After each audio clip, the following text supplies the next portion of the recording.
BNR gold and diamonds తరుగు తక్కువ బంగారం ఎక్కువ. ఇప్పుడు మన వైజాగ్ లో జూలై 24న గ్రాండ్ ఓపెనింగ్.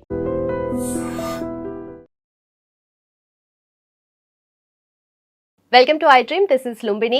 బయట ఏ చెత్త దొరికితే అది ఏ టైంలో పడితే ఆ టైంలో తింటున్నారా? ఇంటికి వచ్చి కూడా పార్సల్ తెచ్చుకొని ఇలాంటి ఆన్లైన్లో ఆర్డర్ చేసుకొని ఇలాంటి ఫుడ్ తినడం వల్ల గ్యాస్ట్రిక్ ప్రాబ్లమ్స్ పెరిగిపోతూ ఉంటాయి. సో జనరలీ ఏ ప్రాబ్లమ్కి ఎలాంటి సొల్యూషన్ చెప్పాలి అంటే ప్రముఖ వైద్యులే చెప్పాలి. సో మనతో పాటు జాయిన్ అవబోతున్నారు ప్రముఖ వైద్యులు, మనందరికీ ఎంతో సుపరిచితం, మెడికల్ కౌన్సిల్ ఆఫ్ ఇండియా మాజీ సభ్యులు డాక్టర్ సిఎల్ వెంకట్రావు గారు మనతో పాటు ఉన్నారు. ఆయనతో మాట్లాడదాం. సార్ నమస్తే. సార్ నమస్తే.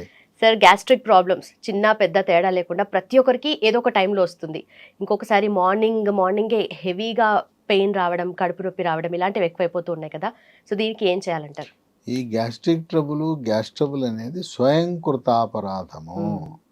మనం తినే ఆహార పదార్థాల ప్రభావము, మన అలవాట్లకు వస్తే ధూమపానం, బీడీ, సిగరెట్, చుట్టా, గుట్కా, పాన్ పరాగు, నస్యము, జరదాకిల్లి ఇవన్నీ పొగాకు ఉత్పత్తులలో ఉండే నికోటిన్ ప్రభావం వల్ల గ్యాస్ ట్రబుల్ వస్తుంది. ఇక దీంతోపాటు మద్యం, అవి ఏ రకమైనా సరే, అది బీరు, బ్రాందీ, విస్కీ, భారతదేశంనైనా విదేశంనైనా ఏదైనా మద్యం సేవించడం వల్ల ఆ జీర్ణాశయం నుండి సున్నితమైన పొర దెబ్బతిని గ్యాస్ ట్రబుల్ వస్తుంది. కనుక ఈ రోజున ఆహార పదార్థాలు మనం తీసుకునే విధానాన్ని బట్టి కూడా ఉంటుంది. జంక్ ఫుడ్, ఫాస్ట్ ఫుడ్ తింటే గ్యాస్ ట్రబుల్ రాకేమొస్తుంది? పిల్లలకే నేర్పిస్తున్నారు. పిల్లలు చిన్న పిల్లలకి జంక్ ఫుడ్, ఫాస్ట్ ఫుడ్ పెడుతున్నారు. అది దానివల్ల కూడా గ్యాస్ ట్రబుల్ వస్తుంది. పిజ్జాలు, బర్గర్లు, నూడిల్స్, ఈ ఫ్రైడ్ రైస్లు, వీటి వల్ల అదే బయట తింటే వస్తుంది, అదే ఇంట్లో కూడా చేస్తున్నారు. ఇంట్లో తయారు చేయడం కూడా చేసినా ఎక్కడ చేసినా, రెస్టారెంట్లో తింటే ఇంకా దరిద్రం. సగం మేలు ఇంట్లో చేస్తే. ఇప్పుడు ఈ నూడిల్స్లోను, ఫ్రైడ్ రైస్లోను టేస్టింగ్ సాల్ట్, అజినామోటో అని ఉప్పేస్తారు.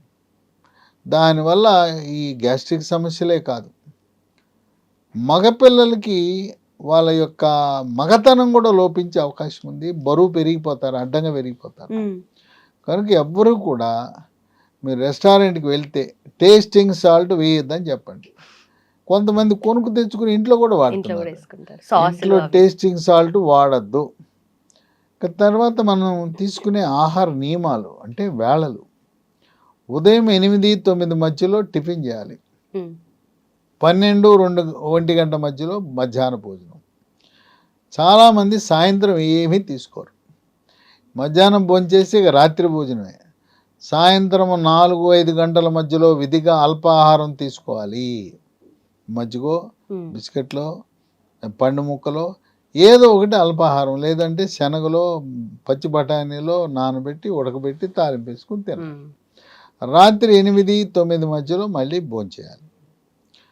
జపాన్ వాళ్ళైతే మధ్యాహ్నం 12కి మధ్యాహ్న భోజనం, కరెక్ట్గా 6కి వాళ్ళు రాత్రి భోజనం చేస్తారు.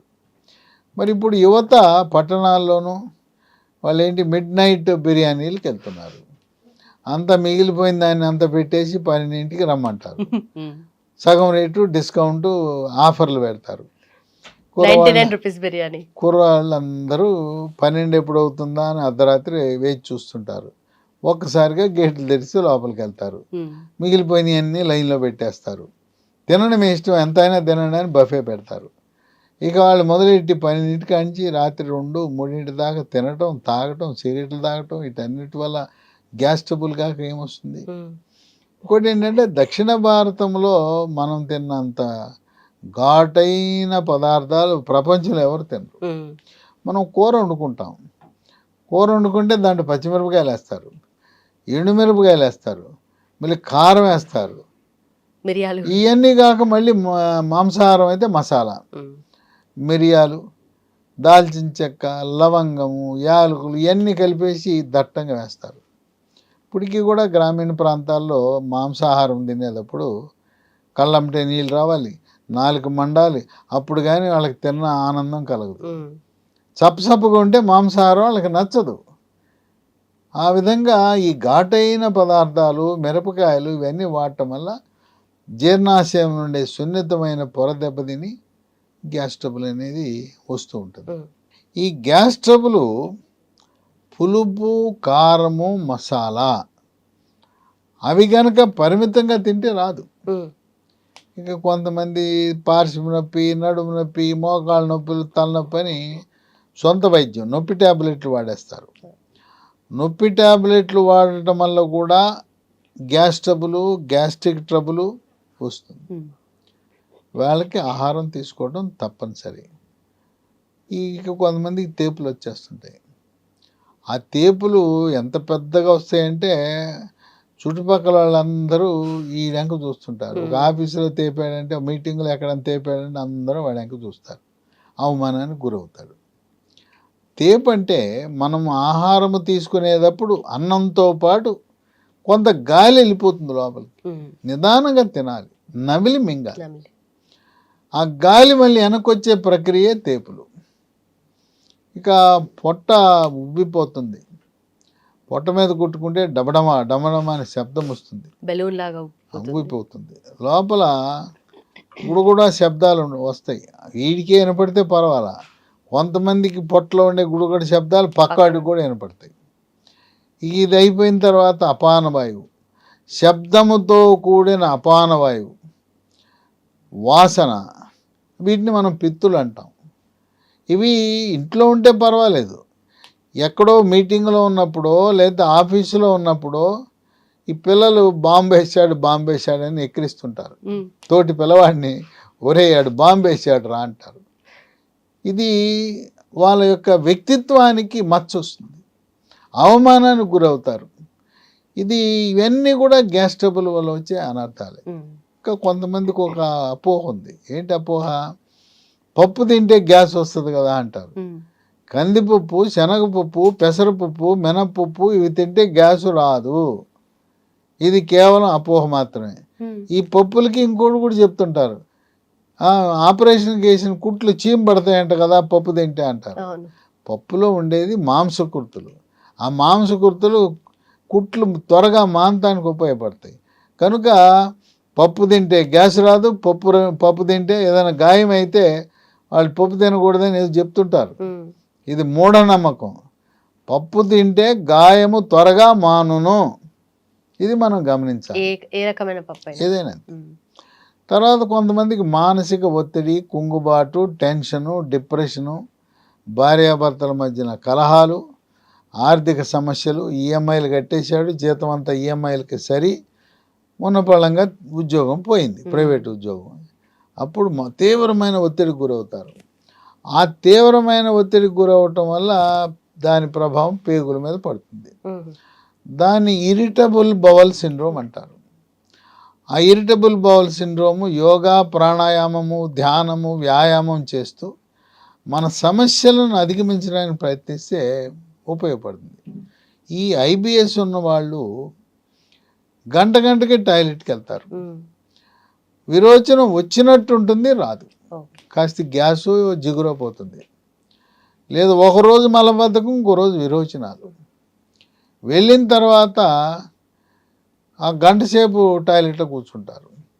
ఒకటి మల విసర్జన అనేది ప్రతిరోజు భారతదేశంలో ప్రతిరోజు ఉదయాన్నే మల విసర్జన జరగాలి, సుఖ విరోచనం జరగాలని కోరుకుంటారు.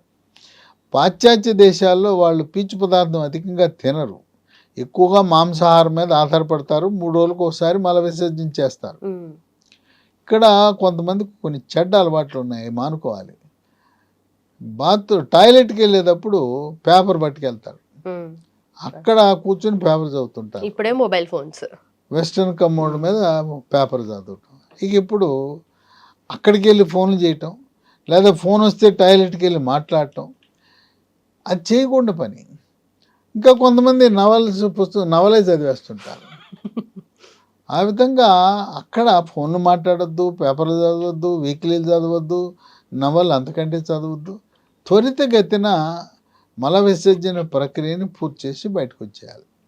సో ఈ గ్యాస్ ట్రబుల్ వస్తుంటే ఏం చేయాలని రకరకాల మందులు వాడుతూనే ఉంటారు. మార్కెట్లో ఉన్న మందులన్నీ అయిపోయి ఉంటాయి. డాక్టర్ దగ్గరికి వెళ్తే ముందు నోట్లో పైప్ వేస్తారు. పైపుని గ్యాస్ట్రోస్కోపీ పరీక్ష అంటారు. లోపల నీకు పేగు రాపిడి ఉంది, తర్వాత పుండు ఉంది, మందులు వాడంటారు. వాడినంతకాలం బాగానే ఉంటుంది, మానగానే మళ్ళీ మొదలైపోతుంది. తర్వాత కొంతమంది వాళ్ళ అలవాట్లు మానరు. సిగరెట్లు మానకుండాను మందు మద్యం మానకుండా గ్యాస్ ట్రబుల్ తగ్గమంటే ఎట్ట తగ్గుతుంది? తగ్గదు. కొంతమందికి ఆ మందు వాళ్ళు తాగే మందు ముందు మేమిచ్చే గ్యాస్ ట్రబుల్ టాబ్లెట్ చాలా వీక్. ఆ మందు మద్యం అనే మందు చాలా పవర్ఫుల్, ఇదేమో చాలా వీక్. ఇది చెప్పడు. మీరు మందు ఇచ్చారు నాకు పని చేయలేదు అంటాడు, ఇంకా గ్యాస్ తగ్గలేదు అంటాడు. డాక్టర్లు మారుస్తుంటారు, హాస్పిటల్ మారుస్తుంటారు, పదే పదే ఎండోస్కోపీలు చేయించుకుంటుంటారు. అట్లాగే గ్యాస్ ఉన్న వారికి ఎండోస్కోపీతో పాటు, అదే గ్యాస్ట్రోస్కోపీతో పాటు పొట్టకి అల్ట్రాసౌండ్ స్కానింగ్ కూడా పరీక్ష చేయవలసిన అవసరం ఉంది. ఎందుకంటే కాలేయం కింద ఉండే చేదు తిత్తి, దాంట్లో రాళ్ళు ఉన్నప్పుడు పిత్తకోశంలో రాళ్ళు అంటారు, చేదు తిత్తిలో రాళ్ళు ఉన్నప్పుడు కూడా గ్యాస్ ట్రబుల్ వచ్చే అవకాశం ఉంది. అది ఉంటే దానికి మందులతో కరగవు. పిత్తకోశంలో రాళ్ళు మందులతో ఏం కరగవు. దాన్ని లాప్రోస్కోపీ ప్రక్రియ ద్వారా చేదు తిత్తిని తీసేస్తారు.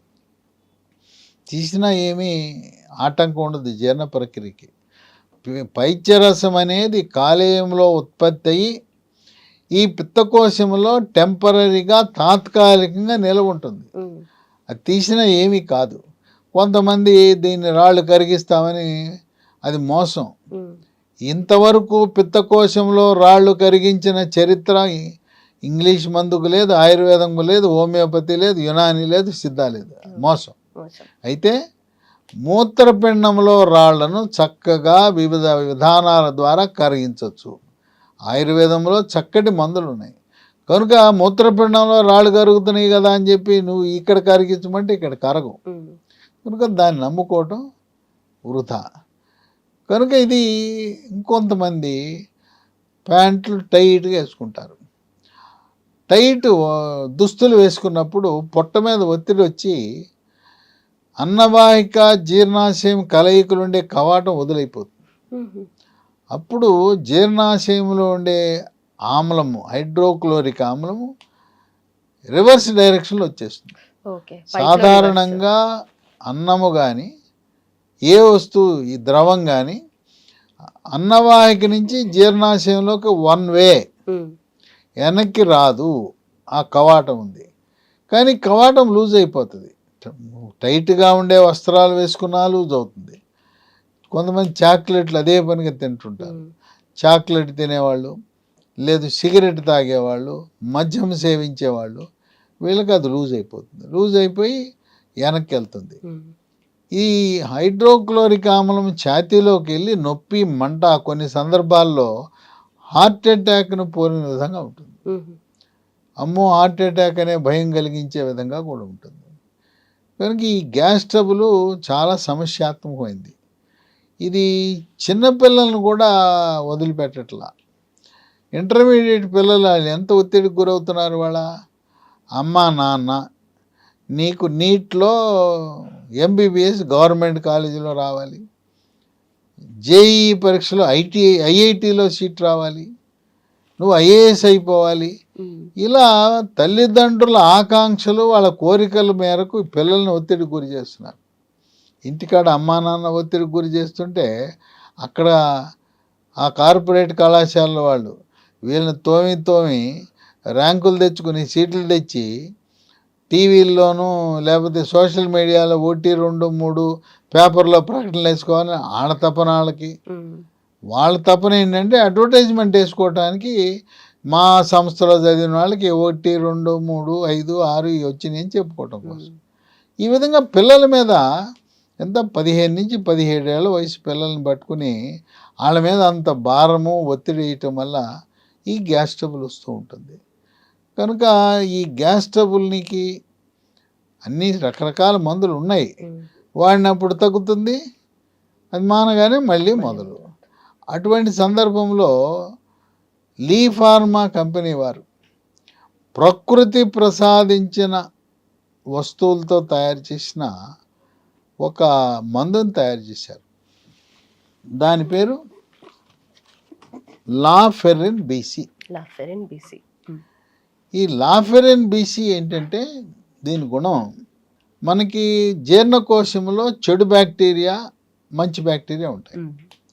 ఇది జీర్ణకోశం నుండే చెడు బ్యాక్టీరియాని తరిమి కొట్టి మంచి బ్యాక్టీరియా గుడ్ బ్యాక్టీరియా మనకు ఉపయోగపడే సహాయకారిగా ఉండే బ్యాక్టీరియా శాతాన్ని పెంచి ఈ గ్యాస్ ట్రబుల్ నివారించడానికి ఉపయోగపడుతుంది.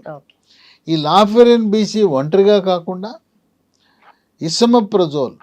ఇసమప్రజోల్ అనే మందు లీ ఫార్మా వాళ్ళు ఇసమప్రజోల్ కూడా తయారు చేస్తున్నారు.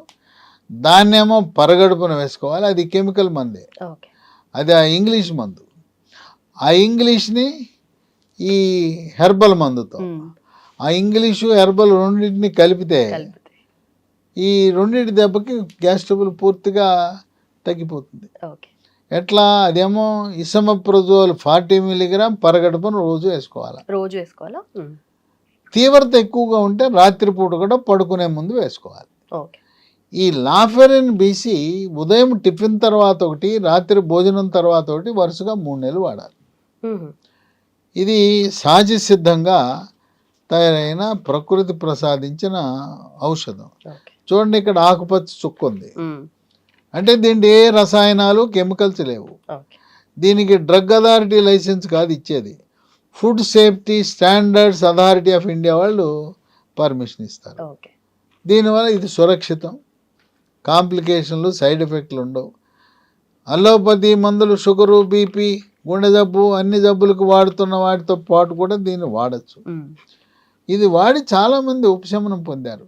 హాయిగా చక్కగా వాళ్ళకు శాశ్వత నివారణ. ఈ రోజు ఎంతకాలం ఎన్ని సంవత్సరాలు, కొంతమంది 20 ఏళ్ళు 30 ఏళ్ళు వాడుతున్నారు.